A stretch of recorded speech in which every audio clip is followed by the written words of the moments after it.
lagi sama aku Mama Rara.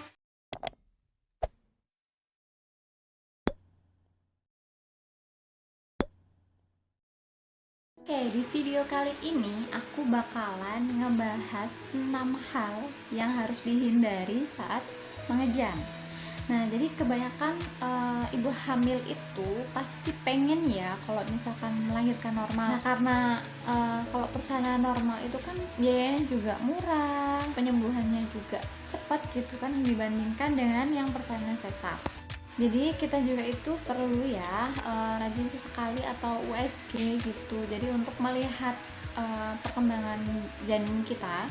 Jadi kalau misalkan dokter itu menyarankan, oh bu bisa kok ini lahiran normal seperti itu. Nah jadi kita tuh nggak boleh takut gitu kalau misalkan kita mau melahirkan normal. Nah jadi karena alamiah gitu ya. Karena kalau misalkan kita sesar itu memang penyembuhannya agak lama dan juga mahal. Nah, salah satu poin penting itu dalam persalinan normal itu adalah mengejan.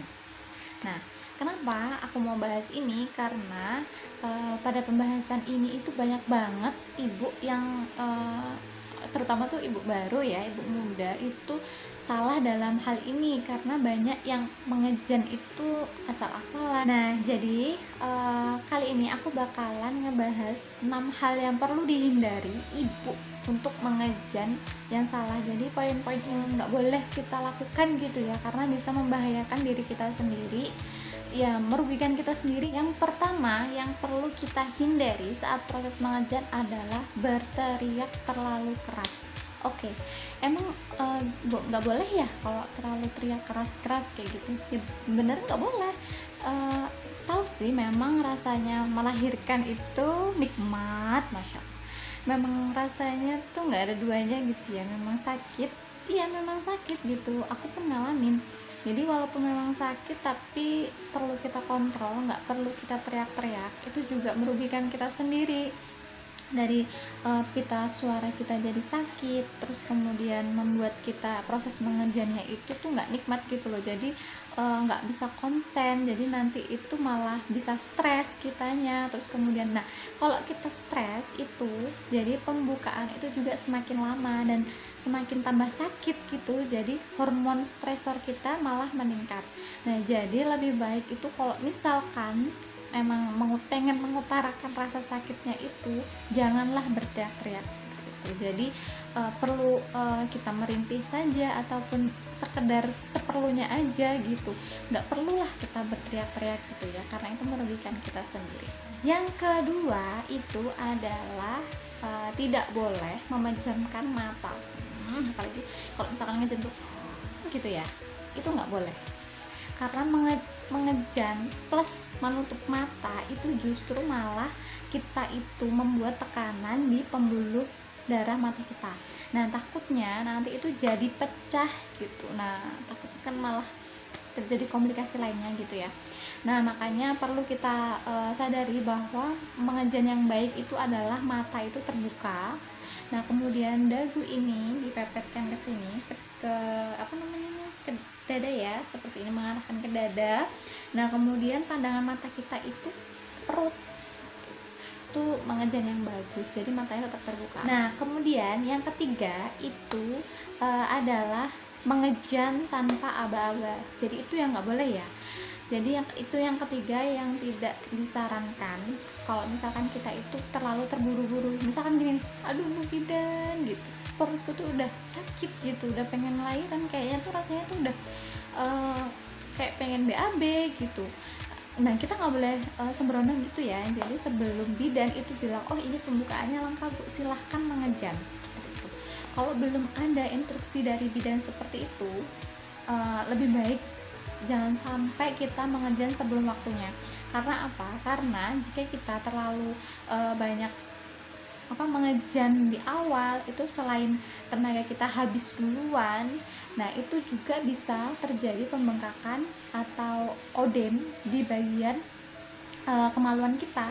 Nah takutnya nanti malah dedek yang harus keluar cepet itu malah terhalang oleh odem itu tadi, malah nggak bisa lahiran normal, kan malah bahaya gitu ya. Nah makanya kalau misalkan belum ada instruksi dari bidan untuk mengejan, jangan mengejan dulu. Nah, oke. Kemudian yang keempat itu adalah yang harus dihindari itu menahan mengejan karena takut kalau BAB-nya keluar gitu. Nah, ini kebalikannya yang nomor 3 tadi ya. Kalau nomor 3 kan buru-buru mengejan gitu sebelum dapat instruksi dari bidan atau belum pembukaan 10 udah mengejan duluan. Nah, kalau yang poin 4 ini dia malah takut mengejan karena takut nya tuh keluar gitu. Mohon maaf. Nah, kalau yang ini itu sebenarnya memang sih kalau misalkan kita ngejen itu takutnya memang BAB-nya keluar, tapi nggak apa-apa, itu nggak masalah karena memang itu resikonya ya, karena kalau misalkan BAB-nya keluar terus dedeknya keluar berarti ngejennya bagus gitu. Nah, kalau misalkan takut ada BAB-nya keluar, nah sebelum melahirkan 24 jam sebelum melahirkan itu lebih baik itu mengosongkan kita dulu seperti itu. Nah, jadi tuh kita nggak ada kekhawatiran untuk takut nanti BAB-nya ikut keluar, tapi itu nggak apa-apa, nggak jadi masalah gitu buat bidan, itu memang udah makanan sehari-hari gitu. Jadi nggak usah takut ya Bu di rumah gitu. Kalau misalkan takut nih ngejen nanti BAB-nya keluar gimana, itu nggak apa-apa, nggak masalah. Kalau misalkan BAB-nya keluar ya udah nggak apa-apa, kita bersihkan gitu. Jadi jangan takut mengejen ya, cuman karena takut BAB-nya keluar. Kemudian yang kelima, hal yang tidak boleh dilakukan saat proses mengejan itu adalah mengangkat panggul atau mengangkat bokong. Banyak ya, kalau misalkan ada nih memang nahan sakit ya, terus pantatnya diangkat tuh. Nah, itu lebih baik jangan, lebih baik dihindari. Kenapa? Karena kalau misalkan kita malah ngangkat pantat kita, itu justru malah makin memperlebar robekan di perineum kita. Jadi yang seharusnya dedeknya lahir itu tanpa robekan, ini justru malah diangkat, malah tambah robek gitu. Karena kenapa? Kalau misalkan ini di posisi seperti ini, kita angkat gini, otomatis di bawah kan ada tekanan. Udah ada tekanan dari dedeknya, terus ada tekanan dari bawah, ya udah robek gitu. Nah, takutnya seperti itu. Lebih baik sih dihindari, karena kalau misalkan robeknya kemana-mana juga kasihan, karena dijahit, apalagi jahit kulit itu sakitnya luar biasa. Walaupun sudah dibius tetap sakit gitu. Makanya lebih baik mengangkat bokong atau mengangkat panggul itu dihindari. Karena kalau misalkan kita persalinan itu rileks, terus nyaman, nggak terlalu stres kitanya. Nah, hormon-hormon yang baik itu juga bakal mempercepat persalinan kita gitu. Jadi nggak ada robekan. Terus kemudian dedek juga nyaman gitu, mau cari jalan lahir seperti itu. Nah, kemudian yang keenam, bernafas asal-asalan. Oke. Nah, kenapa nggak boleh bernafas asal-asalan? Kalau kita bernafas asal-asalan itu malah bukannya kita buat kita rileks, malah kita buat stres gitu. Jadi kita perlu belajar nih gimana sih teknik pernafasan yang baik gitu, seperti apa. Nah, aku bakal bahas di video selanjutnya ya. Aku nggak bakal bahas di sini karena takut kepanjangan, banyak omong malah nggak didengar, nggak diserap ya. Nah, aku bakal bikin di video berikutnya. Nah, yang nggak boleh dilakukan adalah bernafas asal-asalan. Nah, di senam hamil ataupun di yoga hamil biasanya itu diajari teknik pernafasan yang benar. Jadi untuk mengurangi rasa sakit kita juga.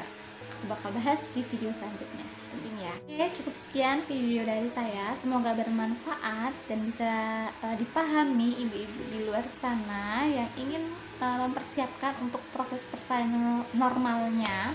Dan semoga bisa berhasil, dedeknya bisa lahiran normal, lancar, tanpa ada robekan, ibu seneng adiknya lahir. Pokoknya semoga bermanfaat. Wassalamualaikum warahmatullahi wabarakatuh.